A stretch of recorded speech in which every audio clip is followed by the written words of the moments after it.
All right, guys, what's up? Welcome to Eggs. We have another great episode today. On today's episode, we have a good friend of mine, Victor Menegaux.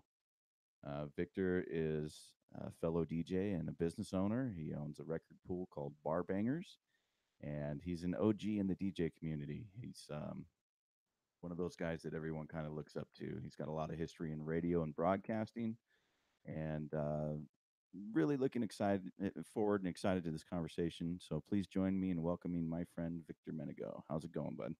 Very, very well. Thank you. Thank you Yeah, for having me. thanks for making the time to come in and do this. I really appreciate it.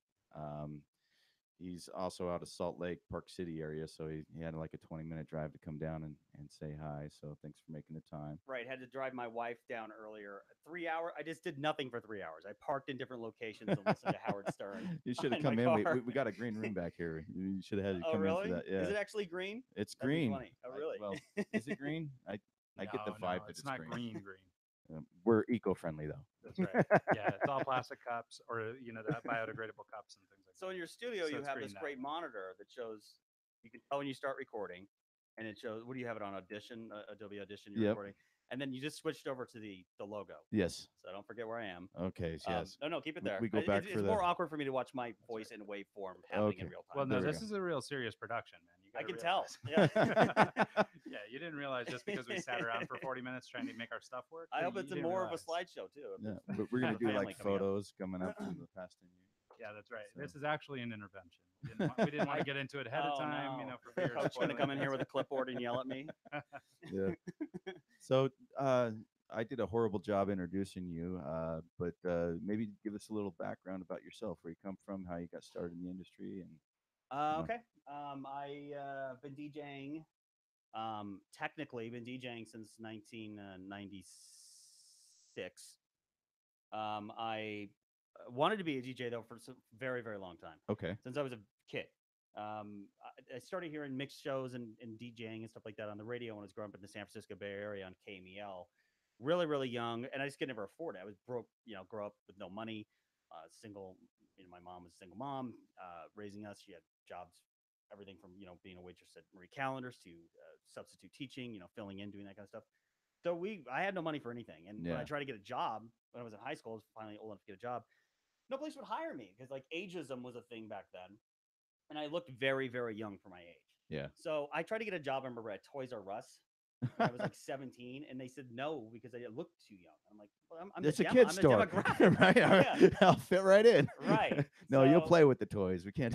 right, and so it made me feel weird. So I was like literally so frustrated. I was like, I'm just gonna fuck it. I'm just gonna join the military Oh, okay. so I can afford turntables. That's how I had to do it. So you literally went into the military just so you Yes. could buy some turntables. Mm-hmm. That's dedication right there.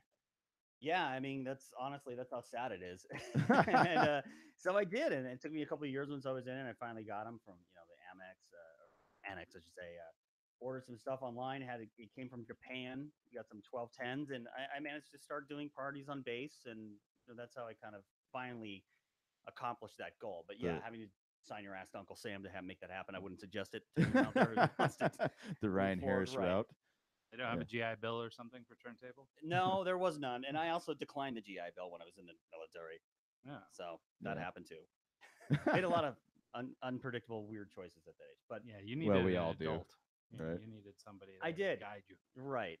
But I don't think. I mean, I was so dedicated to thinking that that was going to be my way and the only way that I just was like, I'm not going to need college. What do I need college for? I'm going to be a DJ. And it was like, okay, but I still doing it. Yeah, right. I get the same.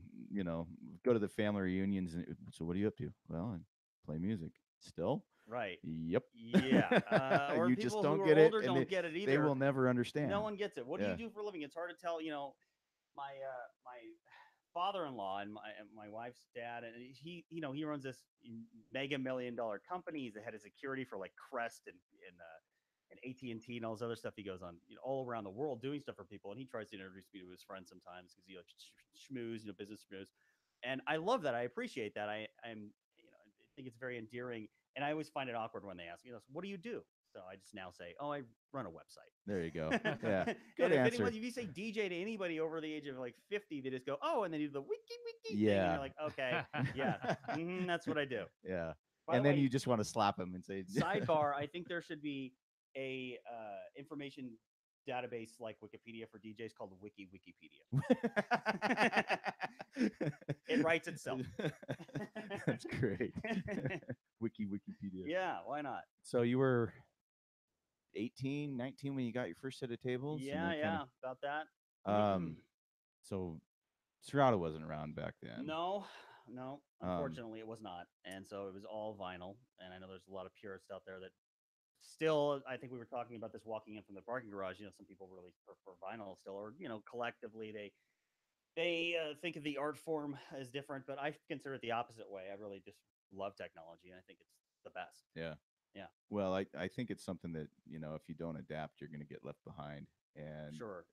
not just vinyl versus Serato or Right. whatever. And anyone not Anyone. listening, what that is that Serato it's just software that lets you play MP3s on your computer, but still use turntables. Yeah. And that's great because it allows you to manipulate them, create your own versions of things.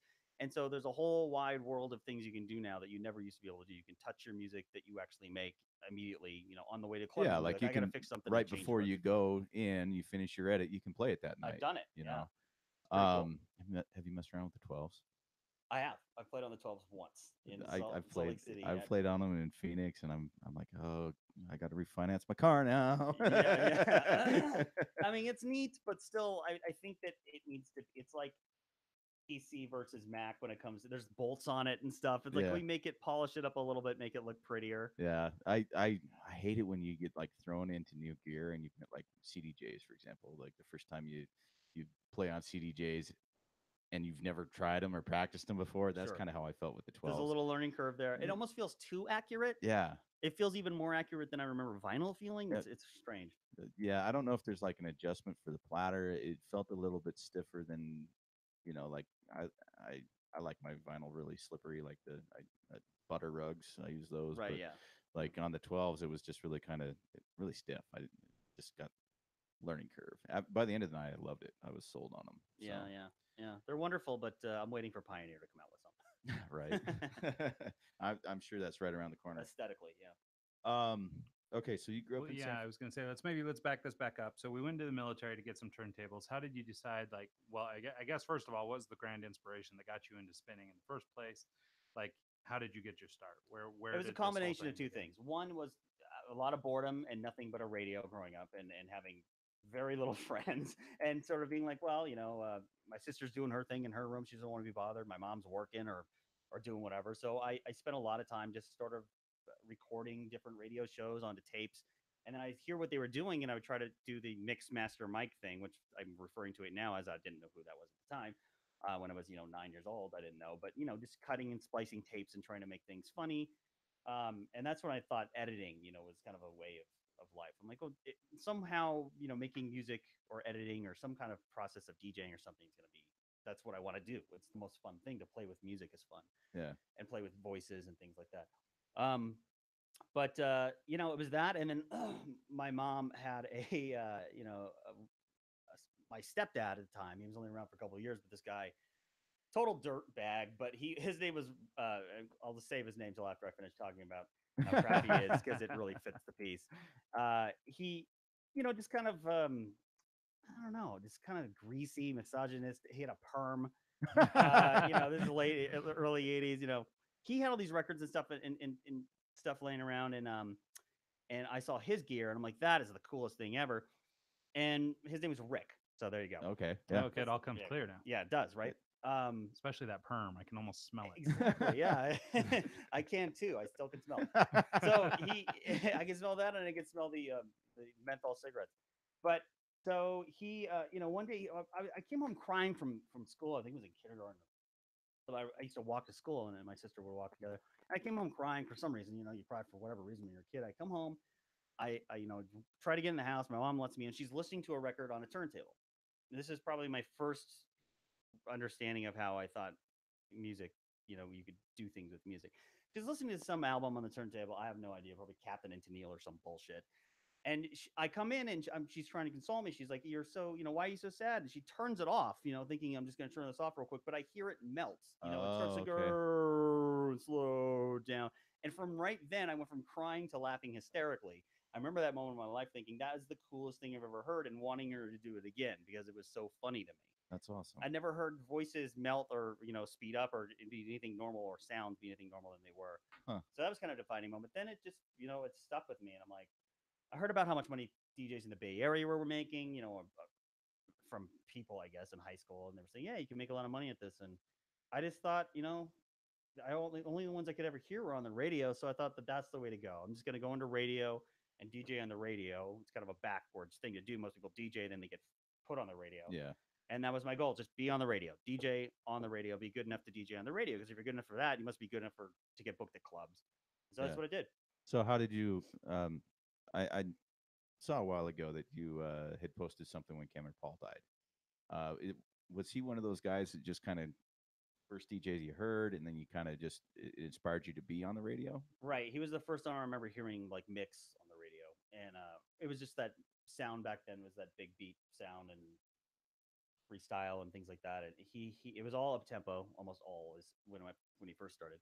And it was great. It was just high energy, made me feel great, and I just nothing more I liked than that sort of train of music where you didn't know what was coming next. It was all very exciting. There were no rules back then as much as there were now. So programming wise, you never knew what was going to happen, and that was exciting. That had to be fun, right? And so rest in peace, Cameron Paul. I mean, he was definitely my first influencer. That's cool. How did you get your foot in the door with radio? Like, did you just go and knock on the door and say, "Hey, I want to be a DJ"? Kind of. I got out of the military. I stayed for a short amount of time down in the San Diego area in Coronado, and I was left alone quite a bit down there. My mom was working; she was away for a bit, and so I had nothing but time to use my unemployment checks to buy records from ultrasounds in San Francisco. Sounds like my college student loans.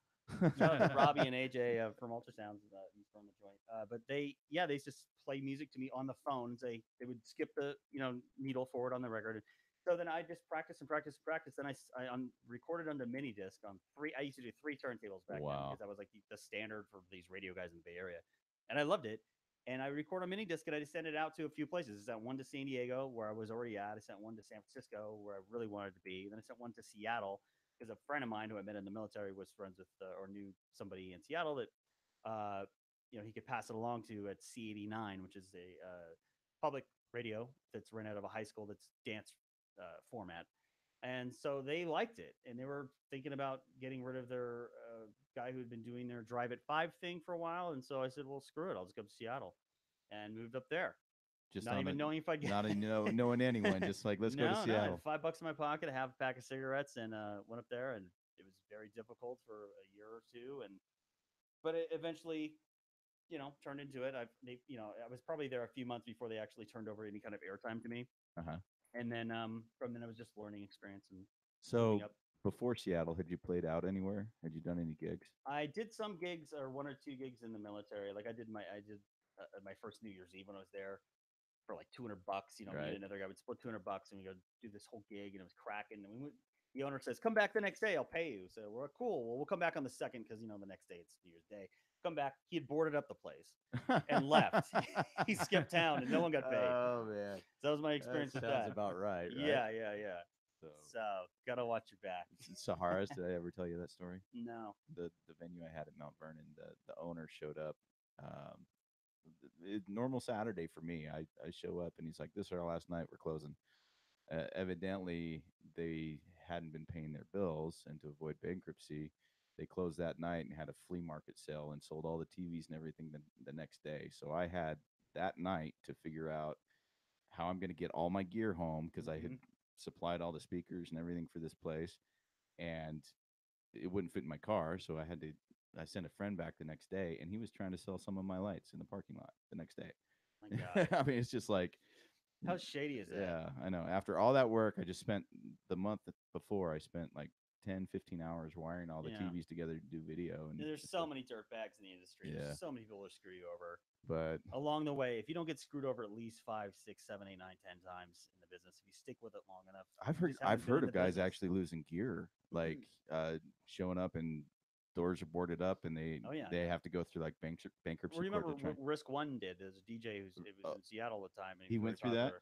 He's not with us anymore. He was great though, and he played at Last Supper Club, which is this nightclub that's pretty big. That used to be pretty big in the Pioneer Square area of Seattle.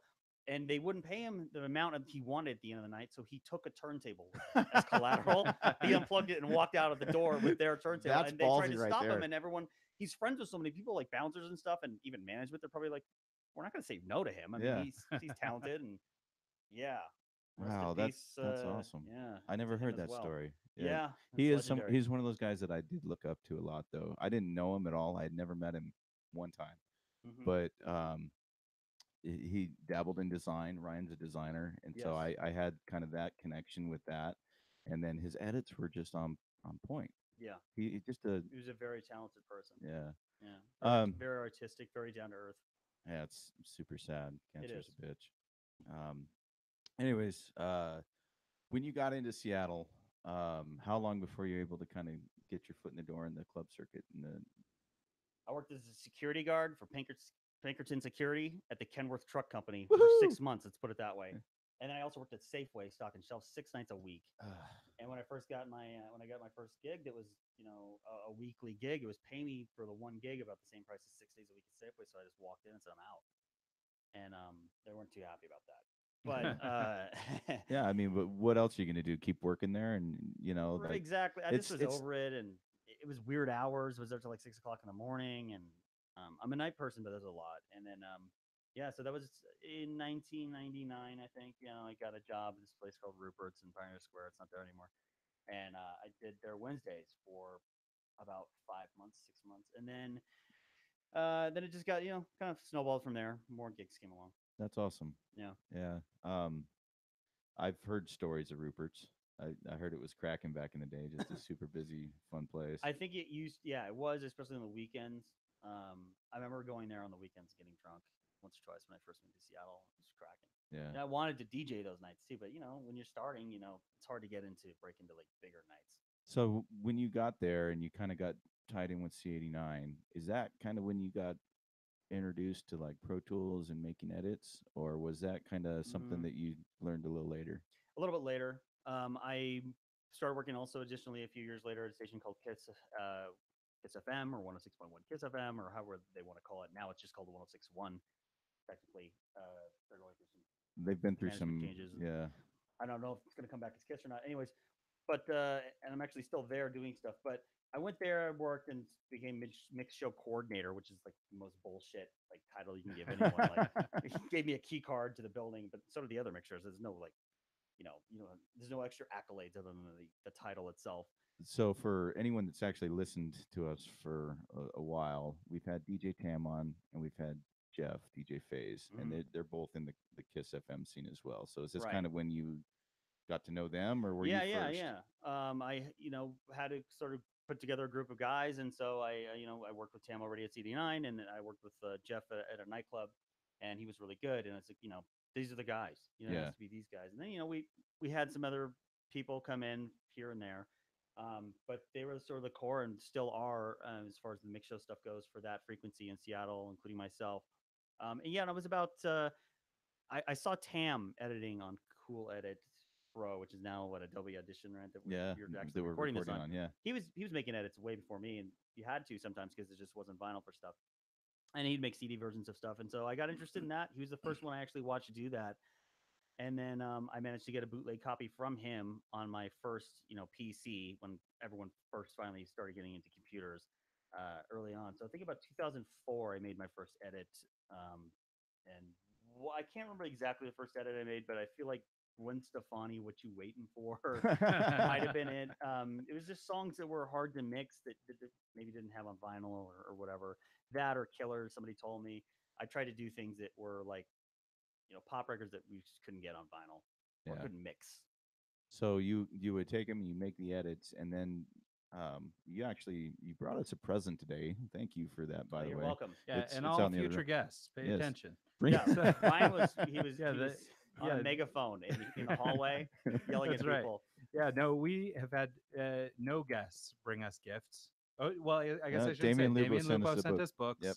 So that was very kind of him. And But he sent them after. That's true. After, Mhm. well, no, No, actually, we he was got him ahead of before. time. Oh, That's you right. really got him before? And so, and then we just had a guy on My a couple apologies, weeks Damien. ago. Tony, I'm spacing his last name, the Cutco guy. The Tony. Tony. Yeah, Yeah, Tony, Tony's Tony. not okay. his name. Yeah. Anyway, Tony he runs a t-shirt company, Best Day of My Life. Yep. Is that what it is? And he's supposedly sending some swag, so I'll believe it when I see it. But back to today's story, Vic brought in this awesome piece of vinyl that was one of his early pressings, on legitimate vinyl, and it will be proudly displayed around this place. So, uh, So guests, how bring gifts is the moral of the story. Yeah, you're more than welcome. I don't know what other kind of gifts would hang on walls, but that one seems appropriate for a studio. it's going to be in the studio somewhere. That'd be great. We'll find a place for it. Um, how did that work?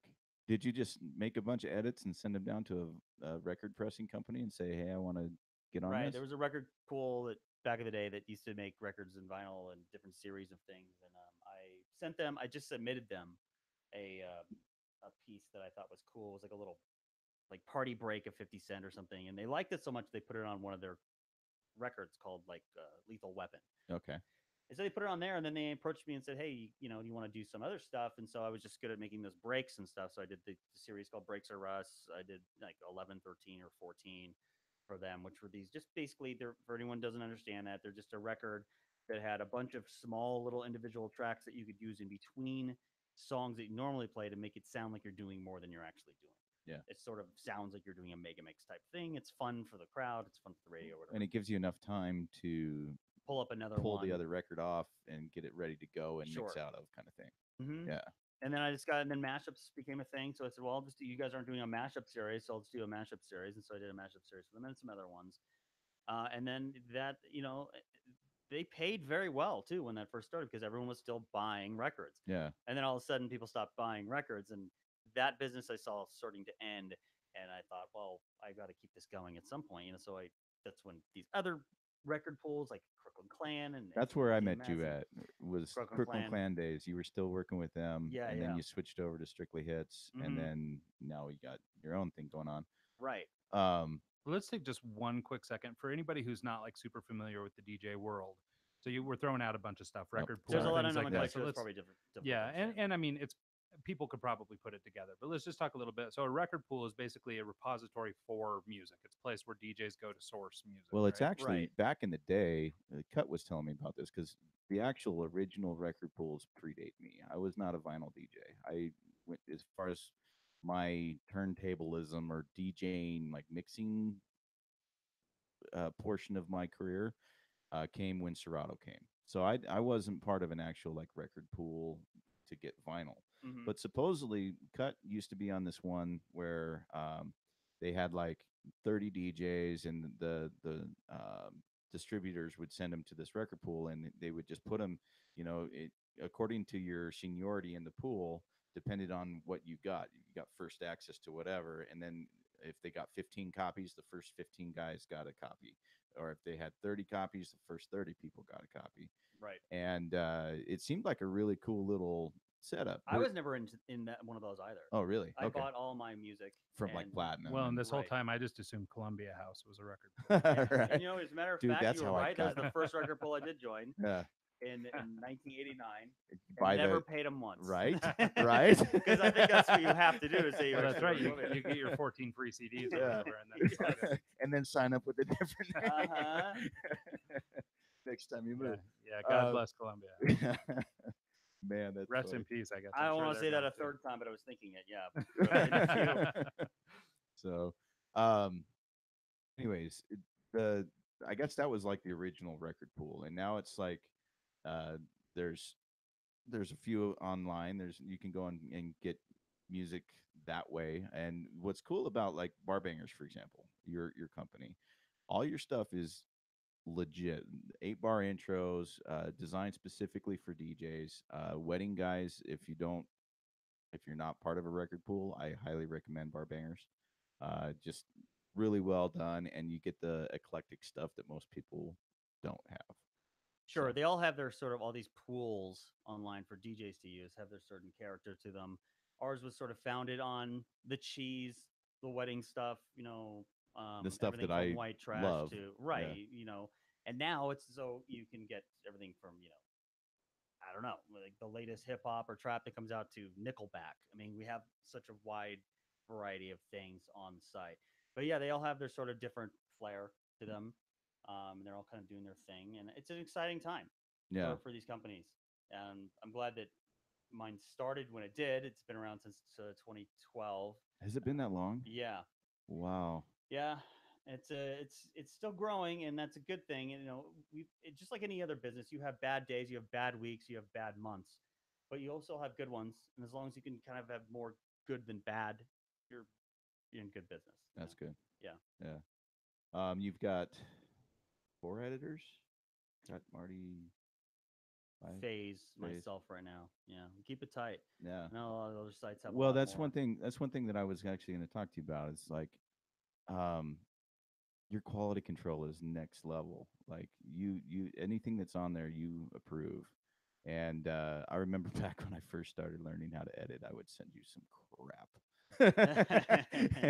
Well, I mean, I used to make things that I look back on now too and think that way. Yeah. It's the technology we have at our hands, at our disposal to make these types of things. I mean, when Ableton first came out, or it sucked. I was on Ableton 4 or 5 or something. Compared to now, I mean, you can do so much more with it. And it comes with so much more stock. And Well, I think a lot of it too is you kind of develop an ear for quality when you do it long enough. Like right, when you first start, I I'm a remember that. very meticulous person when it comes to audio. Yeah, and you kind of have to be, especially when you're doing imaging right now as well. You got Right. into that with Kiss and C89 back in the day. Yeah, Um, I left Kiss to go work in San Francisco at my dream station I grew up listening to, Wild 94.9, and not only to be a mixer there, which I was already doing on the air, but to do commercial production.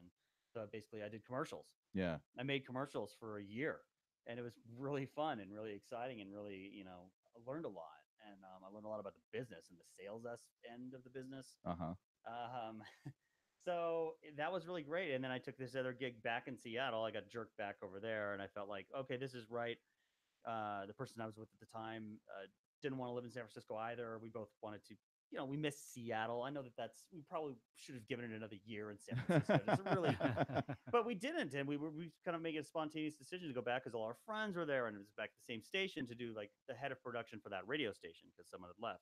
And I was there for 3 months, and they terminated yeah. everybody. Go That figure. doesn't that doesn't sound like radio. Totally Yeah, rebranded the whole. exactly. But you know what? It's good it happened because it really made me reflect on, what's important. If things like mean a lot to you, you either keep going with it or you say, well, screw you, it can be an abusive relationship. It really can, right? Yeah, You can, if you take it personally, you can feel like it's against you, but it's not. It's against everybody, and it's a random lottery whether or not you're on the job for 20. I know people, program directors who were working for 25 years, and they immediately just in one night they get canned, and that's the worst part about that job. There's no 2 week notice. yeah. You're gone. You show up and they walk They you will out with walk your you stuff. out. Yeah. So I took it very hard for a while. It took me a very long time to sort of want to be in radio again. But I love it. I love radio. I love the localism of radio, which is something that not knocking podcasts or any other type of satellite radio or anything like that or different medium, but it's just something that if you're on the air and you're local and something happens, there's a massive blackout in your city, or there's a weather event or something that's actually local that's happening, sporting, anything like that, you can talk about it and people relate to it immediately. Yeah, And they feel like they're with you, and you're kind of this voice in their head, and you're just kind of with them in the back, and you're like a friend, that sort of pets them, and you're good. That's why you come back. You want more of that.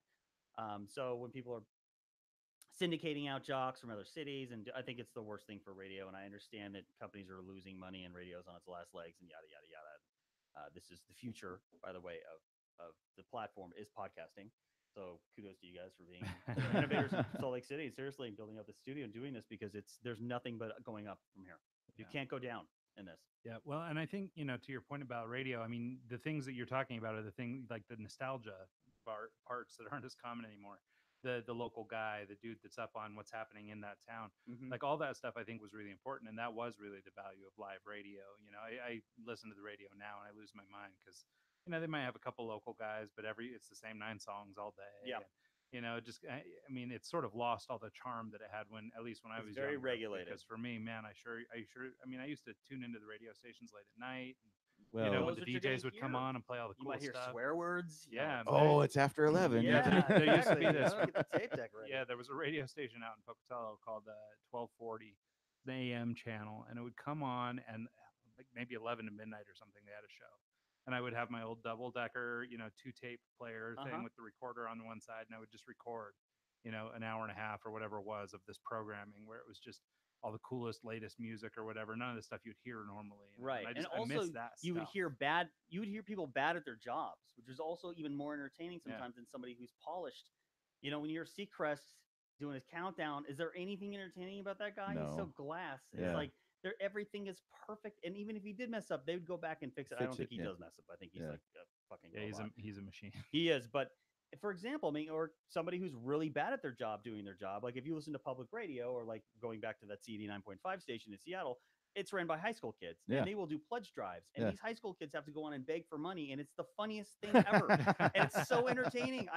There's nothing I love more than somebody like that wants your money and they have to like sort of pitch it to you. And it's just something Especially when it's a about that that 16-year-old gets kid. me right. And the worse they are, the better, and that's why because they're young and they don't have they're not smooth at all, and Yeah. it's a train wreck and it's wonderful. And you can't get like that would never people would never in a boardroom would never be like, oh, we should put people who are train wrecks on the air on purpose. Well, I mean, okay, so we were talking about this beforehand. The men's room. I mean, that's Seattle local.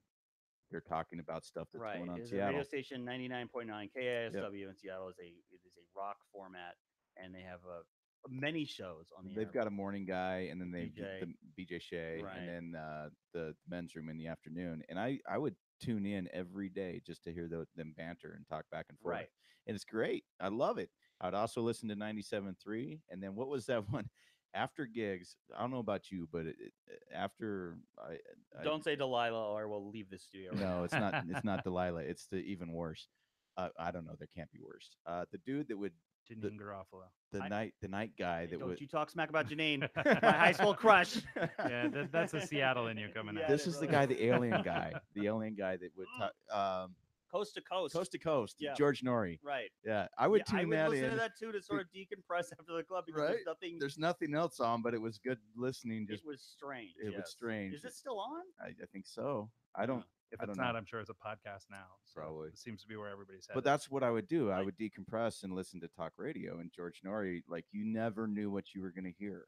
Yeah. It could be some science, like I saw an alien, to some, Right.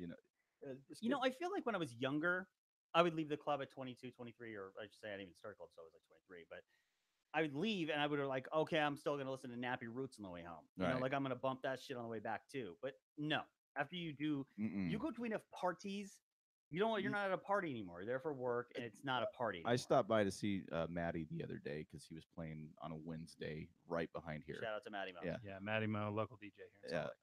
I couldn't even barely like I hung out just long enough to shake his hand and say hi and say good to see you and left because just not I can't even deal with those like I've been to too Plus, too if you're many. driving, did you drive? No. Okay. Yeah. I was gonna say if you drive, it's like I can't even. I'm just like maybe have like a sip of beer. I'm Yeah. out because like Around here what's it's not the worth point? it. Yeah. People get in trouble. Yep.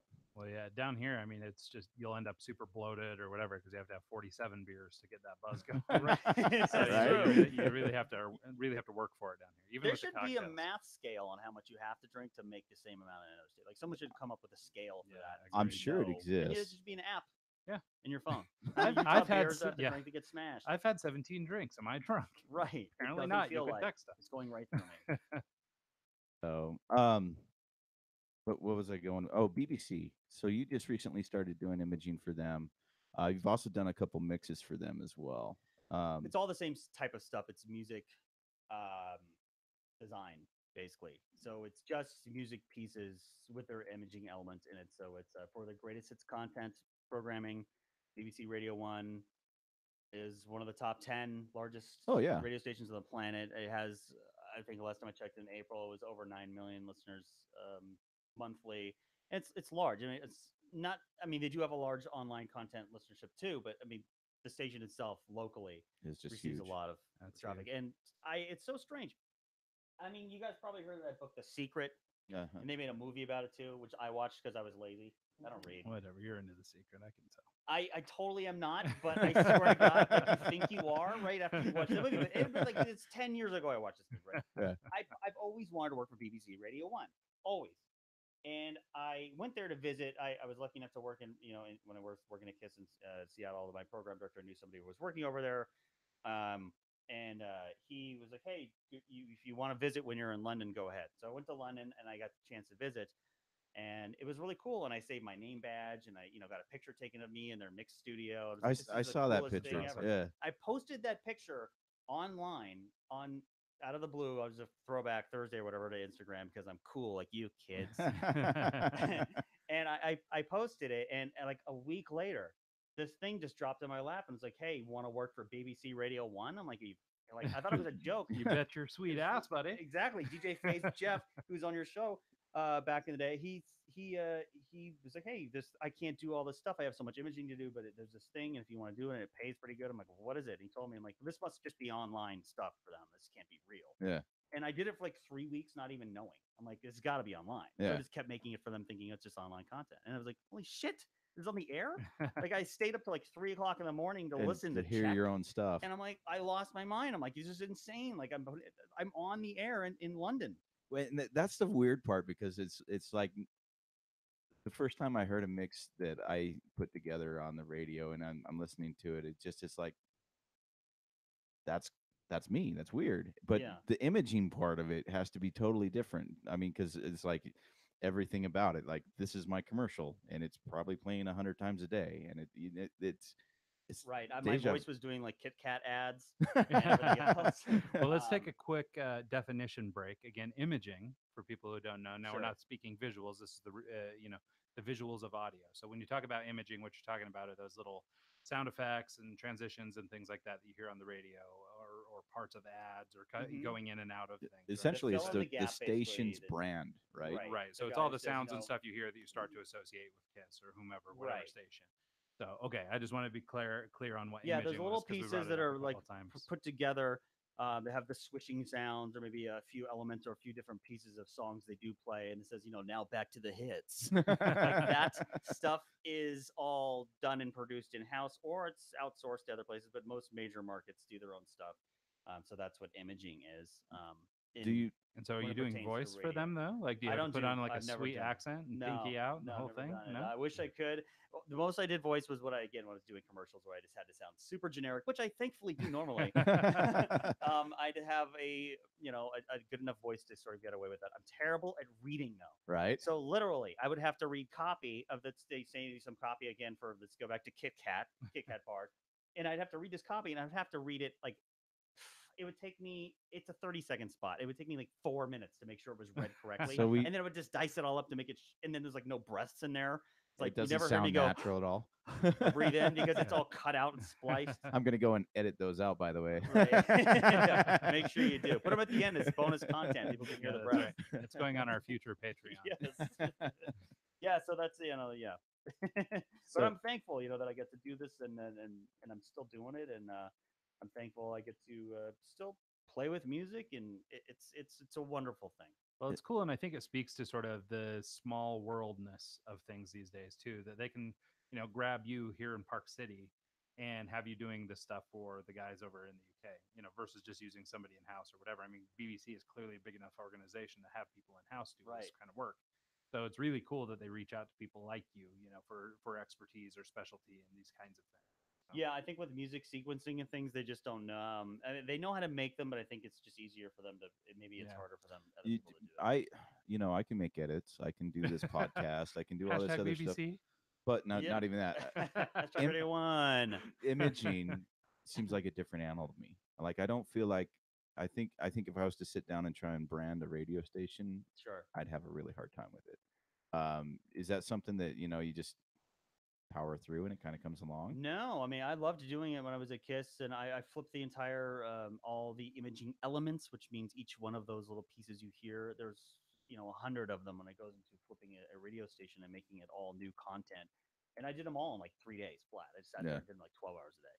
Like I really, really loved it. In fact, that's what I would love to still do in the future, even though I know it's not the most stable thing. I'd like to get into a market, and I almost was. Um, about 6 months ago, I got offered a job in Nashville, and it came down to like me talking to the program director Yeah. about like everything was great, everything was smooth, and I was like, I can move to Nashville. Like, what am I doing? I got nothing holding me down here, and me and my wife agreed that hey, why not try it? I've heard good things about that place actually. I've heard both. Yeah. Like any other city, big around enough. Sure. But it seems like a great place and seems fun. And I thought, why not? I knew the guy who offered me the job, and then it came down to the last day, and then something happened, and it fell through.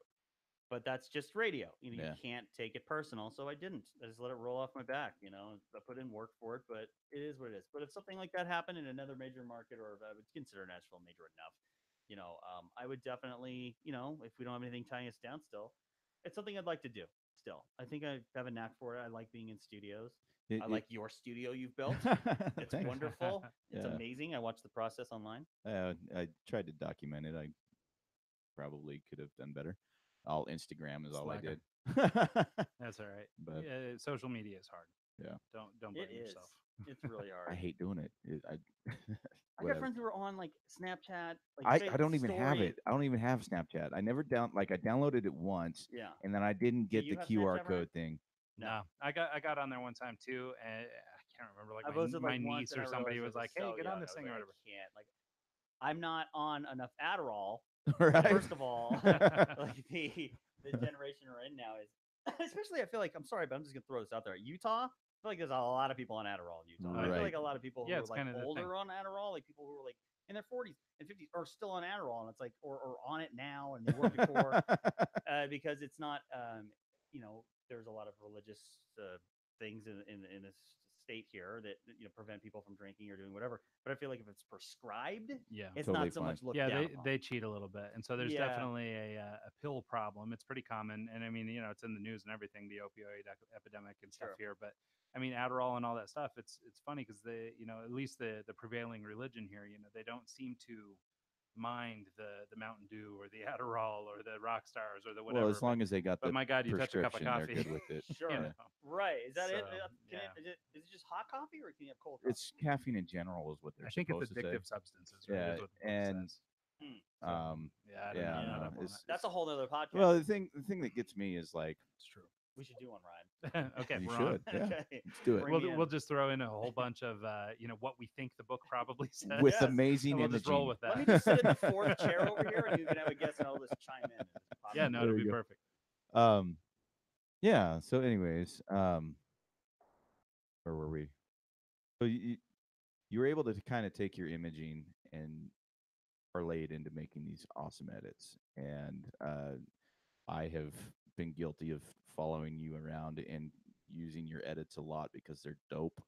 He's And I also following you around, like I following was you just getting. around. no, like My hands just got clammy. no, like from Crooklyn Clan to Strictly Hits to wherever record pool you were on, I would follow you in particular because your edits, like I come from a wedding DJ background, and your edits work for weddings. They're great wedding reception music and open format all over the place. And I actually, um, I was at a barbecue with you once, and Jeff was like, "Hey, throw on some music," and the only mix I had was I call them anything goes mixes.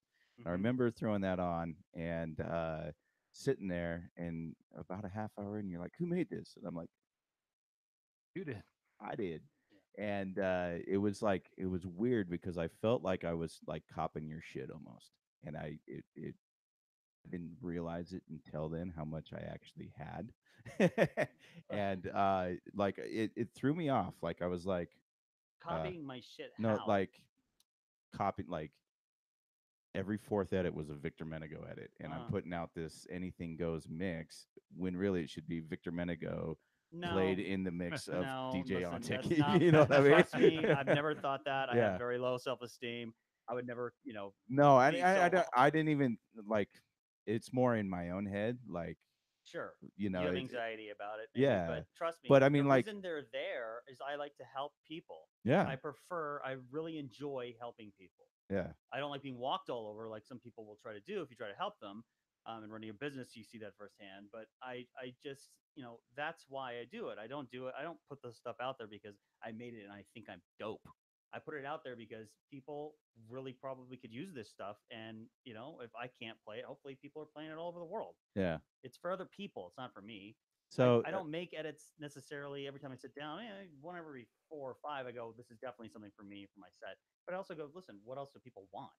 What else can people use? What's missing? I think this is a something that artists, DJs, everyone kind of was it the imposter syndrome? Is that what it comes down to? Is that like Yeah, I mean that might be one way of talking about it. I mean, to put it sort of in the context that I'm more used to, like in advertising or marketing, I mean, it's not uncommon to use, stock elements or things like that to fill in gaps. And, like if I ran into the guy who was the stock photographer, like I wouldn't feel bad that I had used his shot. So maybe in the music world, you subscribe to a record pool, you download their music, you get their mixes. You're just in a situation where you happen to know Vic. Like, I mean, if you didn't know him, you wouldn't think anything of it. You just happen yeah, to be in well, the I mean, room. like If you didn't play it in front of me. Yeah, yeah. and that's the thing Well, is and you were that was the thing is I think at the yeah. barbecue I hit play on it and then I was like, well, that was a Oh, Vic that's a edit. bar bang. That Yeah, was a that's That's a bar barbecue. bang. That was a Vic. Well, Like, that's you know awkward. what I mean? So, Well, what's funny is I never felt awkward until this very moment. oh, I did. awkward. Sorry, Yeah, sorry. Yeah, it's no. the just think of it as just like a record pool. Just to sum up everything for anyone who's still listening to me drone about this is it's like Getty Images but for music. Yeah, It's a stock platform where people can go and be like, okay, I need this and this and this and these Well, types of pieces. and that's the thing to sort of keep that metaphor alive. I mean, like with Getty or whatever, you have world class photographers contributing work and Mhm. amazing illustrators and videographers and all these guys putting all this stuff into this big pool where you can go and get resources. And not every company you're doing an ad for has a budget to zip off to Tanzania and get some chimpanzee footage or something. So you go there and you get footage.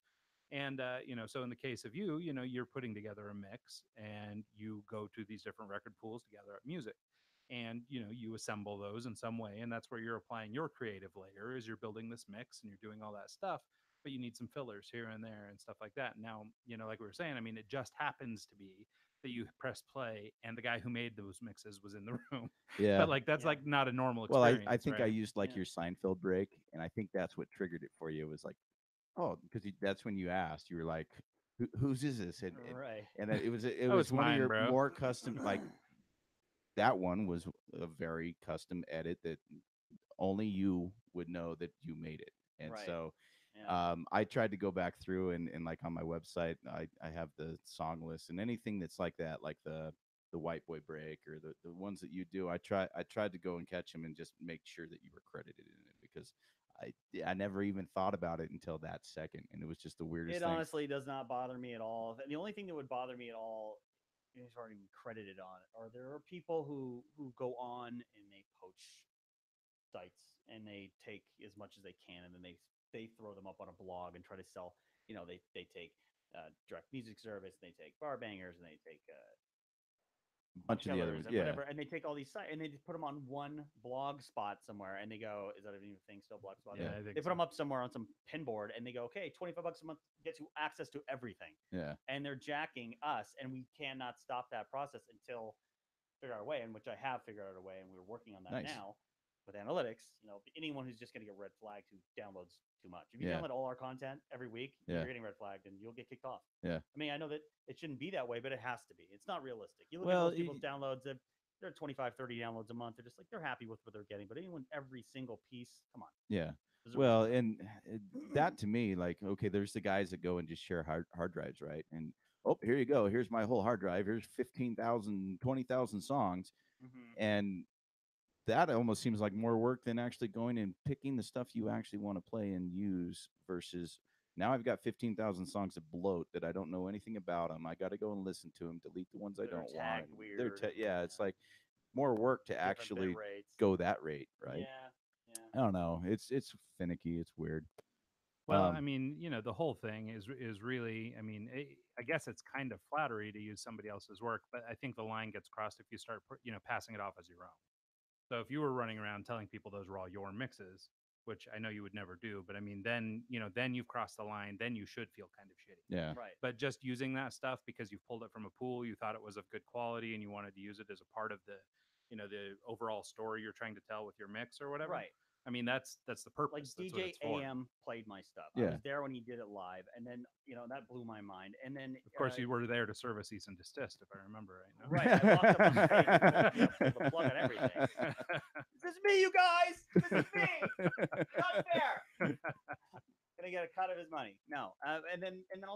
Trip too has played my stuff, and I do not look. I just look at it as, oh, I'm proud people are playing this stuff. I don't look at it even if they're a larger name DJ or if they're somebody I don't even know. I'm just happy they're doing it. Yeah. Yeah. Well, thank you for putting it out there because God knows I use a lot of it for especially that white boy break. It goes over every It's what time. it's there for. Yeah.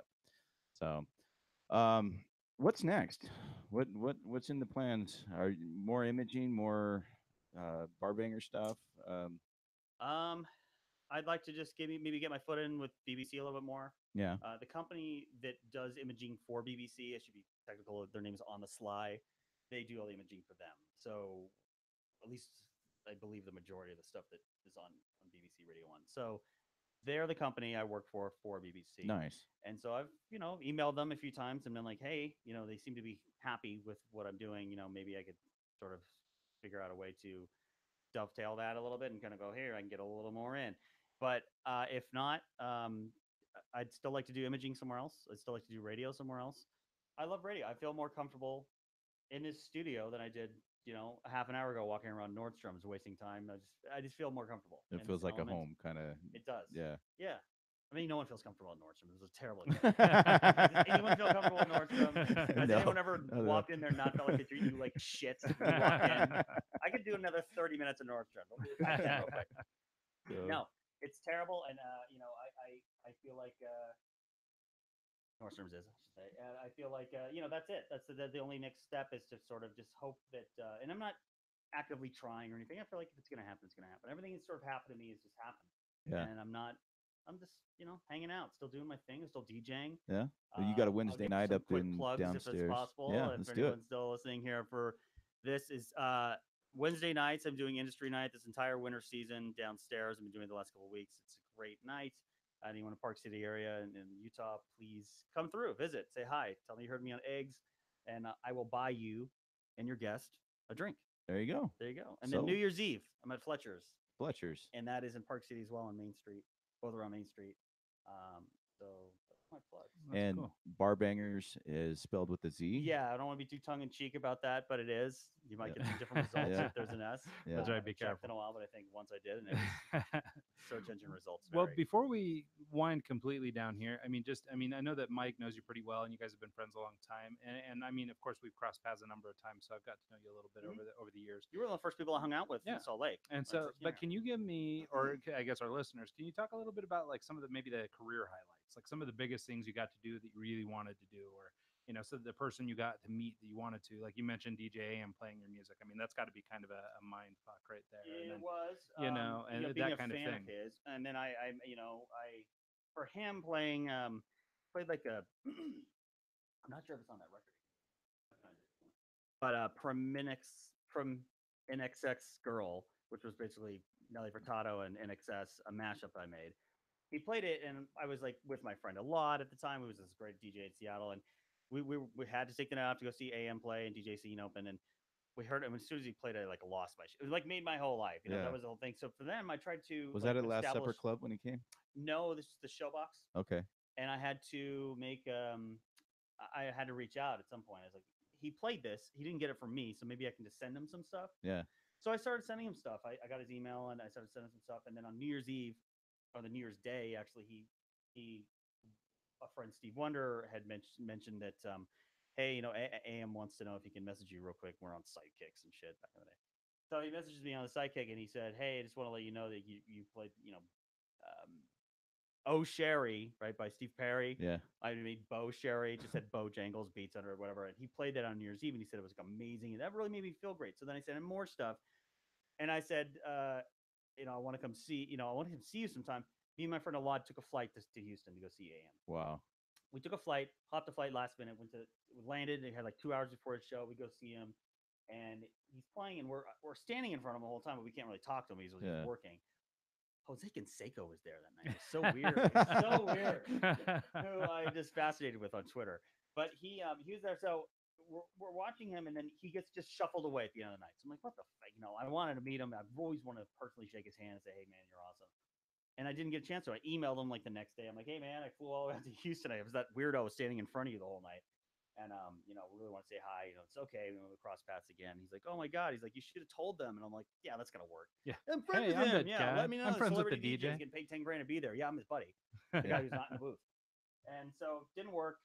And then he asked me to make him there was this stupid jingle for a fast food chain. I don't think they have them. Do they have Jack in the Box in Utah? No. Not in Utah. No, wait. No, we have Jack here, and they do Hardee's back west. I think they still have it here. Well, I Or think back Carl's east, I mean. Jr. is Hardee's. Oh, that's right. Carl's Jr., Jack in the Hardee's, Box, Jack in you the would Box. know it has a terrifying Jack clown. God, Yeah. you know what? Now that you say it, They I don't know. don't. It's been It's so been long I on since I've been remember. there. I weird. remember coming here Well, 'cause looking they have for Jack late and night Pocatello, tacos, right? and they didn't have them. But there was this mini God, you might be right. No cheeseburger, Jack grilled cheeseburger, Mini something. sirloin burgers. Yes. And Yes. he wanted me to like make him something. I remember when you made that. Was Yeah, that for him? It was for him. He asked me to do that for him. That's the last time I talked to him, and I was like, "Hey, man, he's like, this would be hilarious. Do you have that? I want to play that." And I was like, "Yeah, man, I got that," even though I didn't have it. So I Right. like sat down immediately. Of course, no, I always make Like, yeah, this is cheeseburger the thing I related always play things. exactly. I sent it to him, and he was like, he was thrilled with it. And then that was the last time I talked to him. And then that happened. Yeah. Everything happened. So,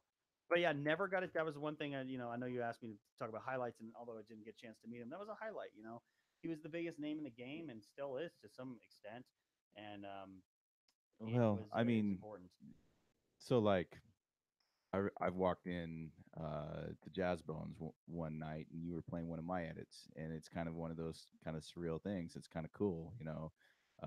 You opened for Naughty by Nature up here, and you played the oh, what Sublime. the Sublime edit, yeah. And it's a cool feeling. It's like it's cool. So Well, yeah, any Sublime or edits you want to send my way, I mean, even if I have them already, they're going to be played, especially in Park City. It's just so Yeah, it's the right bro city up for there. that. yeah. And so, I mean, everyone, you play anything with like the word weed in it, and everyone loses their shit. But yeah, thanks. I mean, Yeah. that means a lot. I appreciate that. So Humble person here, but it does mean a lot to me when anyone cool. feels that way. I do appreciate it. Well, thank you so much for making the time and coming in to do this. I know we've talked about it for a while and finally got it done, so I really appreciate it. Of course. Yeah, man. Thanks so much. I know that, we've been talking about this literally almost since we started the show, I think. Yeah. Really early on, anyway. I know that we had talked about trying to get together because you had just moved down here about that time. Mm-hmm. We started kind of getting that stuff going, and so I was glad we finally were able to work it out. I'm happy to see you guys excel in your show. Evolve so much, and I mean, the new studios are amazing. We're just nothing but praise for you guys. Yeah, You guys have been thank on the you. grind. You've been consistent, and that's the number one thing to make this happen consistently, week after week after week. It's done. It's so hard. Like there's been sometimes like I've been on the road. He's been on it. He was in Spain for 6 weeks, and we still Yeah, we've pulled it literally off. done the show from all over the planet. We've done it from Hawaii. We've done it from Spain. We've done it from outside a sleazy hotel in Tillamook, Yeah. Oregon. We've been everywhere. So, Yeah, it's been an but we interesting, never miss. So interesting a fun couple of years. memoir. Yeah, it's gonna be yeah, great. not bad. So, Yeah, it'll make a great book one of these days. Thank you guys So so cool. much. I Well, really yeah, do appreciate thanks it. for coming on, everybody. Once again, Victor Menegaux, barbangers.com. That's with a Z, barbangers.com. That's right. Anywhere else people can find you, Vic? Just social media. It's my name. You'll see it tagged in the. Yep. It's hard to spell. So. yeah, Yeah, MENEGAUX. That's right. There you Nailed go. it first try. Mhm. So yeah, so we'll make sure it's in the show notes and everything, so you know where to actually go. But yeah, barbangers.com is a pretty easy place to look up. So check it out. And thanks everybody that tuned in on the live stream, and everybody who will ultimately tune in and download this thing on iTunes and all wherever good podcasts are sold. So with yeah. that, everybody have an awesome week, and we'll see you next time.